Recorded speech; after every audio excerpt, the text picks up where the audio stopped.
Tuhan berfirman kepada Musa, "Buatlah 2 nafiri dari perak. Dari perak tempaan harus kau buat itu, supaya dipergunakan untuk memanggil umat Israel dan untuk menyuruh laskar-laskarnya berangkat. Apabila kedua nafiri itu ditiup, segenap umat itu harus berkumpul kepadamu di depan pintu kemah pertemuan. Jikalau hanya 1 saja ditiup, maka para pemimpin, para kepala pasukan Israel harus berkumpul kepadamu. Apabila kamu meniup tanda semboyan, maka haruslah berangkat laskar-laskar yang berkemah di sebelah timur.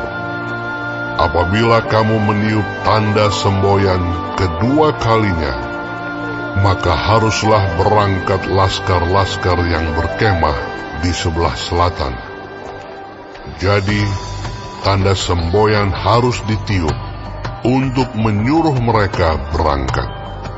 Tetapi untuk menyuruh jemaah itu berkumpul, kamu harus meniup saja tanpa memberi tanda semboyan. Nafiri-nafiri itu harus ditiup oleh anak-anak Imam Harun. Itulah yang harus menjadi ketetapan untuk selama-lamanya bagimu turun-temurun. Dan apabila kamu maju berperang di negerimu, melawan musuh yang menyesatkan kamu, kamu harus memberi tanda semboyan dengan nafiri, supaya kamu diingat di hadapan Tuhan Allahmu dan diselamatkan daripada musuhmu. Juga pada hari-hari kamu bersukaria, pada perayaan-perayaanmu, dan pada bulan-bulan barumu, haruslah kamu meniup nafiri itu pada waktu mempersembahkan korban-korban bakaranmu dan korban-korban keselamatanmu. Maksudnya, supaya kamu diingat di hadapan Allahmu. Akulah Tuhan Allahmu. pada tahun yang kedua, pada bulan yang kedua, pada tanggal 20 bulan itu, naiklah awan itu dari atas kemah suci tempat hukum Allah. Lalu berangkatlah orang Israel dari padang gurun Sinai menurut aturan keberangkatan mereka. Kemudian diamlah awan itu di padang gurun Paran. Itulah pertama kali mereka berangkat menurut titah Tuhan dengan perantaraan Musa. Terdahulu berangkatlah laskar yang di bawah panji-panji Bani Yehuda menurut pasukan mereka. Yang mengepalai laskar itu ialah Nahason bin Aminadab. Yang mengepalai laskar suku Bani Isakar ialah Netaneel bin Zuar. Yang mengepalai laskar suku Bani Zebulon ialah Eliab bin Helon. Sesudah itu kemah suci dibongkar, dan berangkatlah Bani Gerson dan Bani Merari yang mengangkat kemah suci itu. Kemudian berangkatlah laskar yang di bawah panji-panji Ruben menurut pasukan mereka.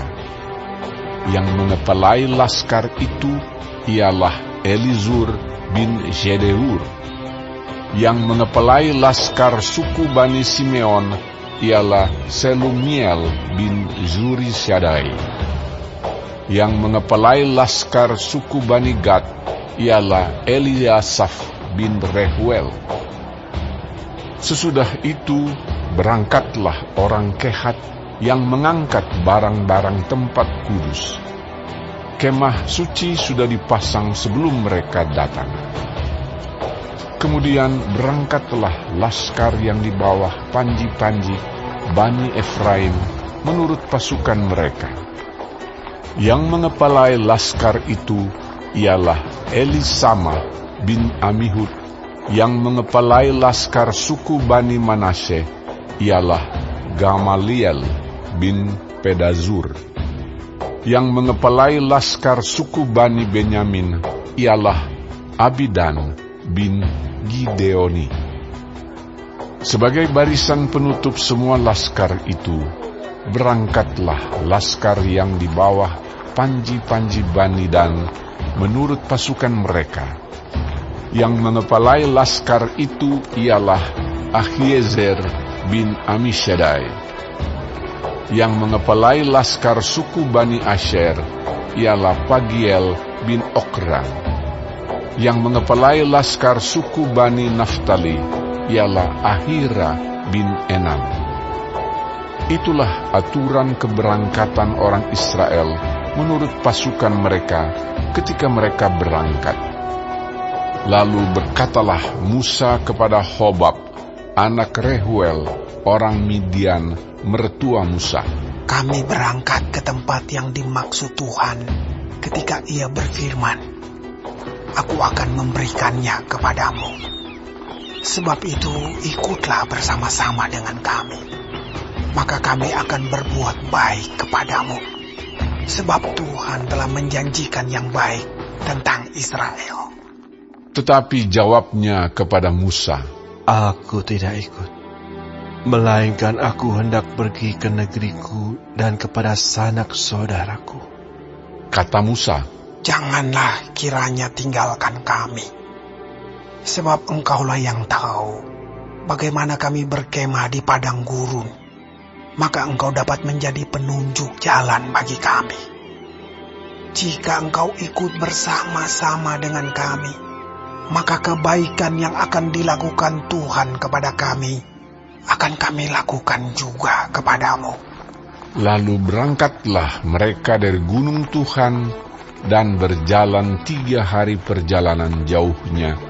Sedang tabut perjanjian Tuhan berangkat di depan mereka dan berjalan 3 hari perjalanan jauhnya untuk mencari tempat perhentian bagi mereka. Dan awan Tuhan ada di atas mereka pada siang hari, apabila mereka berangkat dari tempat perkemahan.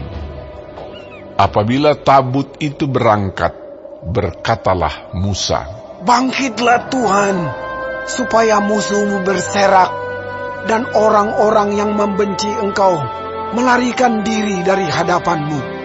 Dan apabila tabut itu berhenti, berkatalah ia, Kembalilah Tuhan kepada umat Israel yang beribu-ribu laksa ini,